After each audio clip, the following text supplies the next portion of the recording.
écoutez Radio Salvetat, la radio des Hauts-Cantons. Bonjour à toutes et à tous. Nous avons le plaisir d'accueillir aujourd'hui Svetlana Bakunova, Laurent Cabanier, tous deux membres de l'association Teplo. Bonjour à tous les deux et bienvenue. Alors, Teplo, quelle est cette association qui nous en parle et quel est son objet ? Bonjour, oui, merci de nous accueillir. Teplo, l'association Teplo, depuis peu, à l'origine, un groupe de travail qui est né en fait très rapidement à l'issue du conflit russo-ukrainien. Cette association avait pas mal d'espoir et s'est transformée sur, on va dire, une volonté formidable entre différents partenaires. On en parlera peut-être plus tard sur l'historique. Ouais. Voilà, donc une association franco-ukrainienne pour les enfants et leurs familles. Très bien. Quel est le projet que vous avez actuellement ? En fait, dès le début, c'était la réaction plutôt spontanée par rapport à ce qui se passait, parce que la guerre n'était pas prévue et personne n'était prêt. Donc, on essayait d'être là où il fallait être. On organisait les choses qui étaient indispensables à tel ou tel moment parce que la machine administrative, elle ne pouvait pas agir tellement vite. C'est vrai que la réalité dépassait toutes les prévisions possibles. À force, au fur et à mesure, tout s'organise, l'infrastructure est là. Et donc maintenant, on choisit les zones qui restent toujours sans attention, peut-être qu'on voudrait y appliquer. Par exemple, la santé psychologique, voire psychiatrique des petits réfugiés victimes de guerre qui sont en état, dans la plupart des cas, du post-traumatisme assez sévère.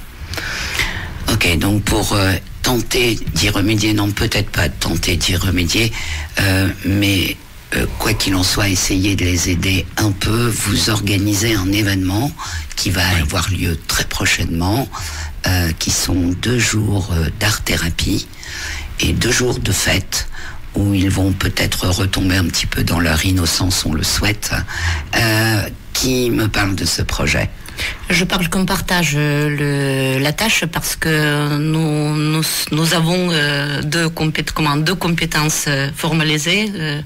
Nous avons un médecin devant nous et nous avons un administrateur des institutions culturelles.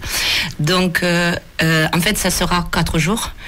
Il y aura la journée d'entrée vendredi le 26, 27, 28. Ce sont 2 journées complètes où il y a des ateliers d'art-thérapie avec un très joli programme culturel assez international. Et 4e journée, c'est une très belle conférence scientifique, la première conférence sur les questions, les sujets de l'art-thérapie et de la psychothérapie appliquée qui vise les enfants victimes de PTSR. En français, ça sera le syndrome post-traumatique, quoi. Voilà. Oui. Donc peut-être que Laurent parlera un peu de la conférence plus tard. Je commence peut-être par les 3 premières journées. Voilà. Donc on remercie nos partenaires institutionnels parce qu'il y a le département qui nous aide avec tout ce qui est le manger pour tous les invités. Il y aura aussi l'intervention de la région au niveau du transport. Donc les familles ils viennent ici et après ils passent ces 2 journées et demie assez rempli, intense, en sachant qu'il y aura 2 ateliers animés par nos spécialistes, par les membres de l'association, qui présentent plusieurs pratiques d'art-thérapie, qui est assez ancienne en tant que discipline, qui a été appliquée la première fois encore aux États-Unis après la Seconde Guerre mondiale. Donc c'est la méthode qui est connue, qui est vérifiée, qui est approuvée.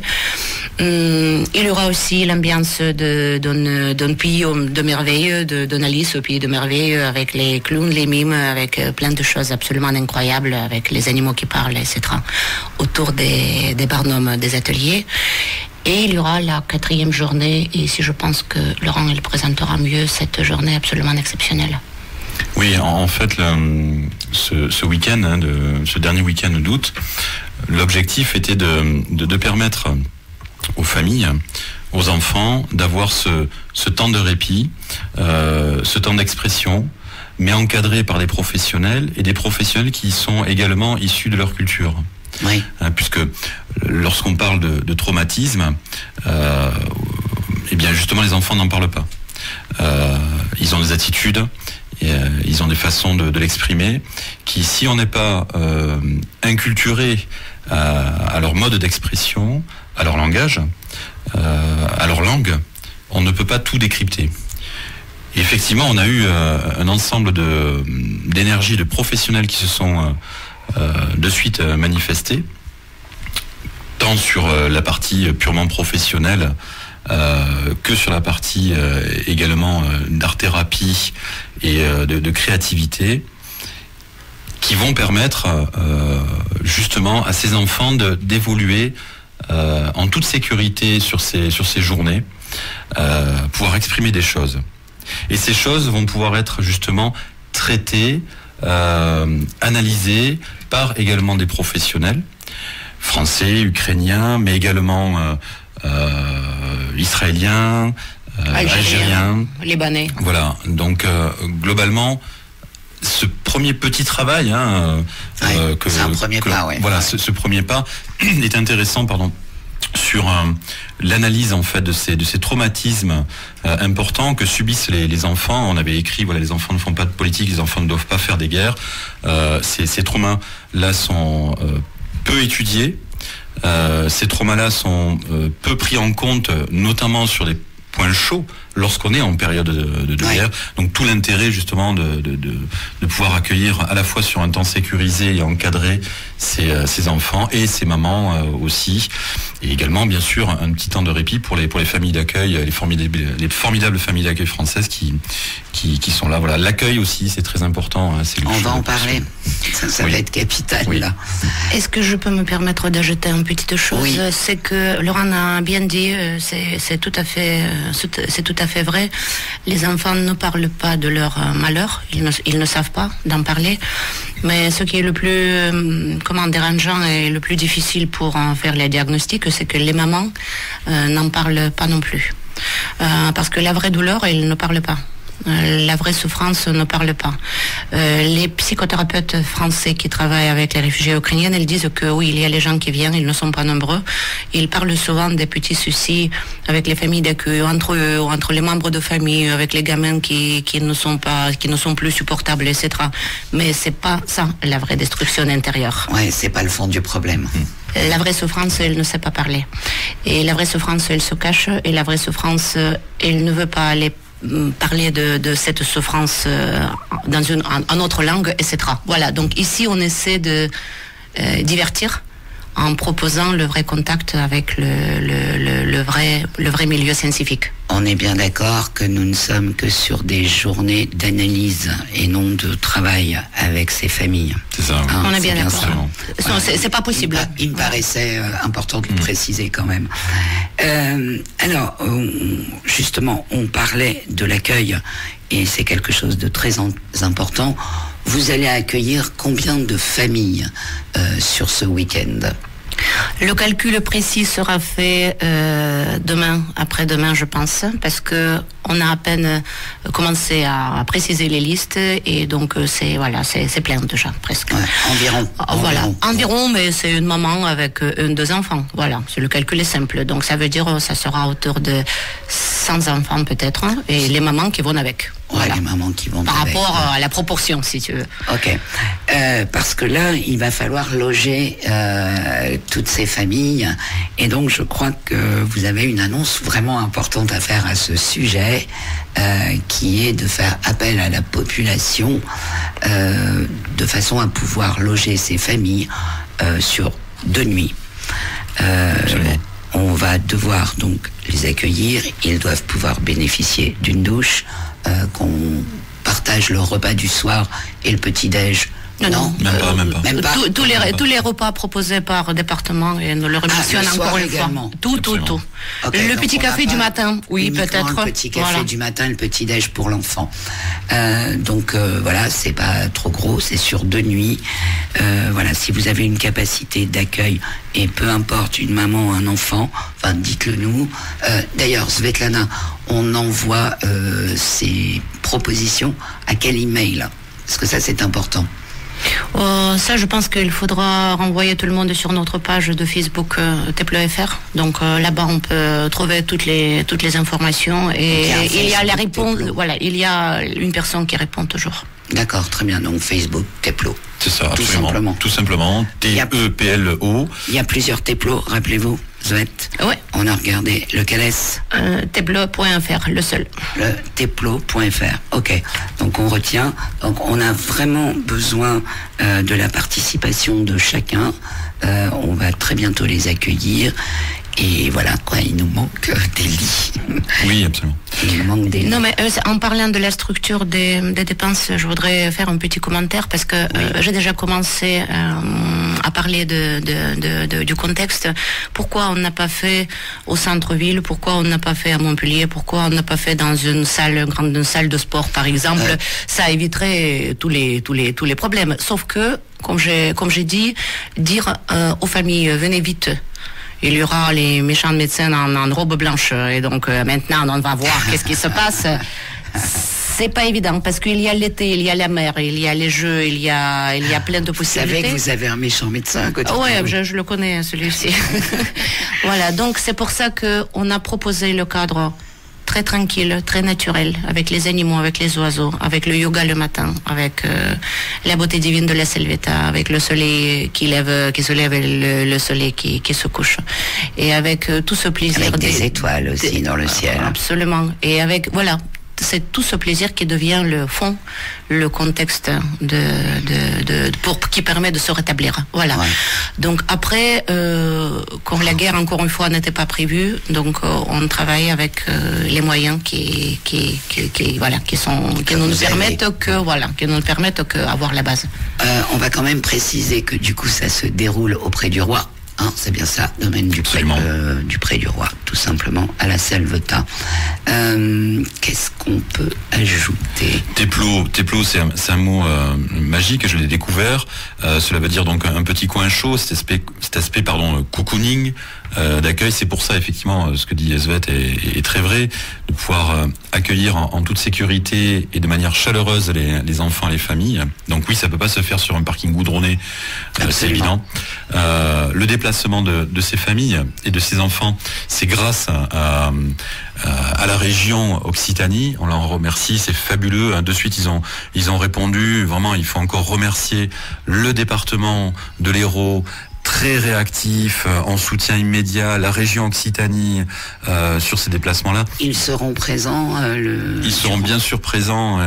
Vraiment, c'est formidable cette réactivité de la région et du département. Donc les familles ne sont pas vouées à rester. Hein, c'est juste qu'ils aient des petites solutions comme ça pour pouvoir assister à ces journées. Des moments d'insouciance, quoi. Voilà, retrouver la vie. Absolument. Voilà, retrouver la vie, c'est capital. Voilà. Pardon, je vous ai coupé. Non, mais c'est absolument ça, oui, absolument. On a résumé, on n'a pas coupé. Ouais, on a résumé. De quoi vous avez besoin encore aujourd'hui? Mais moi, j'ai une grande liste. On commence par quoi? Allez-y, des choses possibles. En fait, comme j'ai déjà dit, on n'a pas des financements généraux, quoi. Je veux dire, il y avait des financements très ponctuel, très précis pour ça et ça. Après, pour créer vraiment cette ambiance magique, il faudra plein de petits trucs. Par exemple, peut-être ce serait bien d'avoir plein de coussins pour ne pas acheter.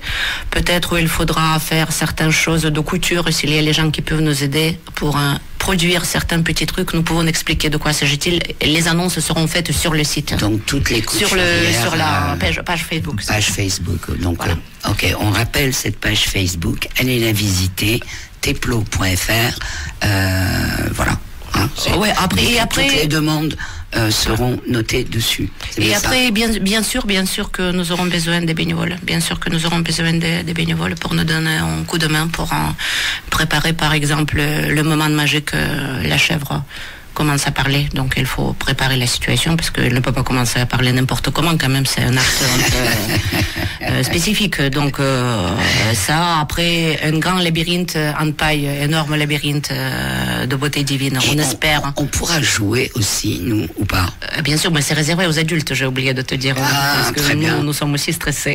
Le soir, dans la journée, c'est pour les enfants. Dans la journée, voilà, ici je dois remercier les fermiers, mes collègues, parce que je suis aussi fermière de Salvetta, donc mes collègues fermiers qui ont accepté de nous aider avec cette paille. Et tout est bénévole, tout est gratuit, tout est gentil, tout est solidaire. Je vous remercie, mes amis, et salut Fredo pour ton aide. Voilà, donc il y a déjà beaucoup d'aide, beaucoup de coups de main, mais on s'approche, la date du 26 devient de plus en plus proche, on devient de plus en plus demandeur. Ouais, c'est logique. Les volontés sont, voilà, les petites mains qui sont importantes parce que toutes ces journées, tous ces art thérapeutes, tous ces professionnels, psychothérapeutes, pédopsychiatres, artistes viennent bénévolement. Voilà, il n'y a rien de payant. Ce sont des membres de l'association. À part les transports, peut-être, je pense qu'il va falloir financer là à ce niveau-là. Les transports sont pris également et financés par la région sur les enfants. Je parlais des art thérapeutes. Absolument, voilà. On est bien d'accord, parce que s'il y a besoin d'un financement, c'est qu'il y a un coût quand même. Leur journée n'est pas facturée. Absolument. Voilà. Absolument. Après, en parlant des financements supplémentaires, si c'est envisageable, on serait très reconnaissant si vous participerez à la promotion de notre plateforme crowdfunding, donc de financement solidaire. Ça se trouve aussi sur Facebook. Bien sûr. Oui. Voilà, là-bas vous pouvez participer à l'échelle de vos possibilités. Donc c'est précisément, merci de rappeler de cette dépense. Ça, on s'est engagé de payer le voyage des membres de notre asso parce que ce sont aussi les réfugiés. Oui. Et ils sont aussi dans la même situation que les mamans. Donc en fait, elles viennent en double casquette. Ce sont les mamans des gamins et ce sont les spécialistes. Très bien. Laurent, vous nous parlez, s'il vous plaît, de cette fameuse journée, la dernière. Oui, on aura également, donc, comme on l'a précisé, la présence de professionnels à travers l'Europe et le monde, qui vont être en observation aussi, et ça avec bien sûr l'accord des parents responsables toujours de leurs enfants, membres de l'association. Ils vont également donc pouvoir débriefer, analyser un petit peu ce qu'ils vont retrouver au cours de ces journées, au cours de leur pratique professionnelle, malheureusement sur des zones de conflit aussi, puisqu'on aura donc en visioconférence des professionnels qui seront en Ukraine, des professionnels qui sont également sur des anciennes zones de difficultés ou de conflits. À Beyrouth, en Algérie. Voilà, Algérie, Beyrouth. Mais du coup, elle va se dérouler où cette journée? Donc on est en train de préciser dans quelle salle ça peut se passer. Donc ça sera à Montpellier, sûrement, parce que on a fait le tour de toutes les salles autour de nous. Donc toutes les communautés de communes limitrophes étaient très gentilles et ont fait tout leur possible. Le problème, c'est qu'il n'y a pas assez de bandes passantes chez nous. Ok. Très bien. Pardon, je vous ai écouté. Non, pas de souci. L'objectif, voilà, c'est d'arriver à ce que ces professionnels puissent échanger en termes d'expérience, d'observation, tout simplement peut-être pour reconduire ce genre d'action, qu'ils puissent s'en saisir et puis le multiplier. Oui, parce que j'allais dire et après. Exactement. Voilà, parce qu'il y a et après. On fait pour l'après, bien sûr. Nous n'avons pas vocation, nous sommes vraiment une toute petite association qui portons, on va dire, simplement la logistique, l'accueil, on ouvre un espace et puis tous ces professionnels viennent. Voilà, on n'est pas une association de professionnels, on n'est pas une association experte là-dedans. Non, tout simplement dire, on a un lieu, on a un accueil, un bon accueil, on a un réseau, on travaillait avant avec ces gens-là, on travaille encore avec ces gens-là. Le conflit est arrivé, qu'est-ce qu'on peut faire? On peut faire ça. D'accord. D'accord, ok, ben on ouvre ce lieu. Donc après, ben, ils auront la recette, on va dire. C'est-à-dire que ces journées-là seront déroulées, ils auront le mode d'emploi. Si d'autres réseaux professionnels veulent se saisir de tout ça, ben on aura, on va dire, essuyé les plâtres. Ouais. Oui, mais nous avons déjà les partenaires du milieu qui est plutôt professionnel à la différence de nous. Il y aura une association de Paris qui envoie ses spécialistes. Il y aura le centre France Fanon qui est déjà, c'est un centre spécialisé en tout ce qui est soins psychologiques voire psychiatriques des réfugiés tout horizon. Et voilà, on remercie nos collègues français parce qu'il y aura un vrai échange entre les écoles tout à fait différentes. L'école de l'Europe de l'Est qui est très intéressante, qui n'était pas peut-être assez appréciée parce qu'elle n'était pas connue et qui était un peu enfermée en soi-même. Et donc si ça s'ouvre vers l'école française et européenne, donc je pense que ça sera très enrichissant pour tout le monde. On remercie le Centre France Fanon de leur confiance, d'accepter de participer. Il y aura peut-être, mais pour le moment ce n'est pas encore abouti la discussion, il y aura peut-être au CHU de Montpellier. Voilà, parce que ce sont les psychocliniques qui commencent à reprendre au relais parce que Centre France Fanon il est débordé. Donc voilà, si je comprends bien la mise en scène, donc il y aura aussi la participation des psychocliniques de CHU, peut-être dans notre conférence, mais sûrement dans l'activité globale. Voilà. Ok. Très bien. Juste une question. Dans les acteurs sociaux qui vous ont aidé, ou qui vous aident, il n'y avait pas l'Association des maires de France aussi? Absolument, voilà. Absolument. Il me semblait qu'on les avait oubliés. Donc oui, bien sûr. C'était les premiers à propos. Les premiers. Grâce au président Mesquida, il faut le dire, grâce au département, l'appui du président Mesquida sur l'Hérault et l'association des maires de France aussi ont réagi, ont accueilli ce projet. Voilà. Ouais. Alors tiens, question, comment les familles ont accueilli ce projet? Ça a été compliqué d'aller les chercher et de leur dire venez, il y a ça pour vous sur ce week-end-là. Comment ça s'est déroulé? Non, mais ça on le savait parce que comme on est parmi nos adhérents, parmi les gens qu'on connaît de plus ou moins, on savait que ça sera quoi la réaction. Donc c'est pour ça qu'on n'a pas commencé nos communications, notre discussion plus tôt parce que on avait peur que qu'il y aura trop de déçus. Ouais. Voilà, pour le moment notre plus grand souci c'est de travailler avec la déception et de pouvoir inviter peut-être pour la prochaine fois. Donc on espère qu'on n'est pas irresponsable en le disant, parce que c'est vrai que malheureusement pour nous, et je pense que Laurent elle peut le confirmer en tant que médecin, ça ne s'évapore pas. Non. Ça ne passe pas, ça sera présent, ça sera prononcé encore dans un an, sous autre forme, sous autre comment dirais-je, conjugaison, mais ça existera. Donc voilà, je pense qu'il y aura d'autres formats, d'autres possibilités, d'autres spécialistes, d'autres membres d'ASSO qui seront intéressés. On verra. Donc déjà, on peut bien faire le premier événement, après on verra. J'ai également envie d'ajouter une chose. Il me semble que le musicien, chanteur Joanda va se joindre à cette magnifique action et de façon tout à fait bénévole. Oui. Un concert sera donné le samedi 27 à Saint-Pons, à la salle des fêtes. On remercie la mairie de Saint-Pons qui était très à l'écoute. Ouais, donc voilà, il y aura un concert offert par Joanda. Non, pas offert, qui sera payant quand même, pardon, excusez-moi, mais c'est dans l'intérêt de ces enfants et c'est pour ces enfants. Tous les bénéfices iront à ces jours d'art-thérapie et futur, on ne sait pas ce qui se passera après. Donc c'était important à préciser. Donc Joanda et ses musiciens seront présents le samedi 27, 21h, à la salle des fêtes de Saint-Pons, de Thomières.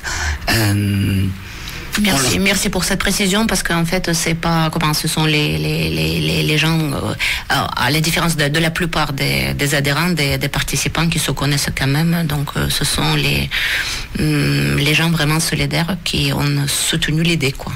L'idée en soi-même. Il y a une très jolie solidarité tout autour de ça, mais maintenant on a vraiment besoin de vous et on insiste là-dessus.